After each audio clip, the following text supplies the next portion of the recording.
जब हम उड़ने की बात करते हैं तो हमारे दिमाग में हवाई जहाज, रॉकेट और अंतरिक्ष यान आते हैं। पर अगर मैं कहूँ कि उड़ान का सपना इंसान ने आज नहीं बल्कि हजारों साल पहले देखा था, और वो भी भारत में, वेदों, रामायण और महाभारत जैसे ग्रंथों में विमान का जिक्र बार बार मिलता है।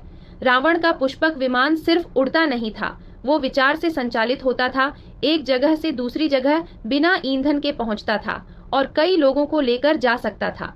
महाभारत में भी ऐसी उड़न मशीनों का जिक्र है जो युद्ध में इस्तेमाल होती थीं। संहिता ग्रंथों में तो विमान की बनावट, उसमें लगने वाली धातुओं और उड़ान तकनीकों का उल्लेख तक है। राजा भोज द्वारा लिखित साम्रांगण सूत्रधार में विमान निर्माण से जुड़ी कई बातें दर्ज हैं, जैसे गति, संतुलन, ऊर्जा स्रोत, यहाँ तक कि पायलट के वस्त्र कैसे हों, इसका भी जिक्र है।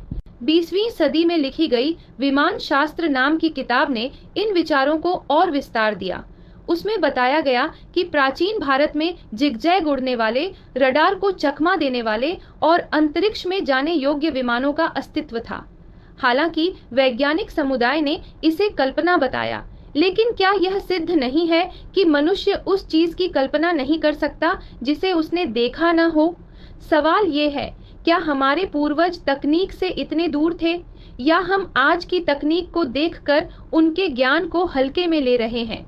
मिस्र, मेसोपोटामिया और यहाँ तक कि माया सभ्यता में भी उड़ने वाले रथों और आकाशीय यानों का जिक्र मिलता है। ये सिर्फ इत्तेफाक है या इतिहास की वो धुंधली यादें जो हमने मिथक कहकर भुला दी? शायद विमानों की बात पूरी तरह विज्ञान नहीं है, लेकिन पूरी कल्पना भी नहीं, क्योंकि हर बड़ी खोज पहले एक असंभव विचार ही होती है। और हो सकता है विमानों की ये कहानी विज्ञान और अध्यात्म के उस पुराने पुल की याद हो जो अब फिर से जुड़ने को है।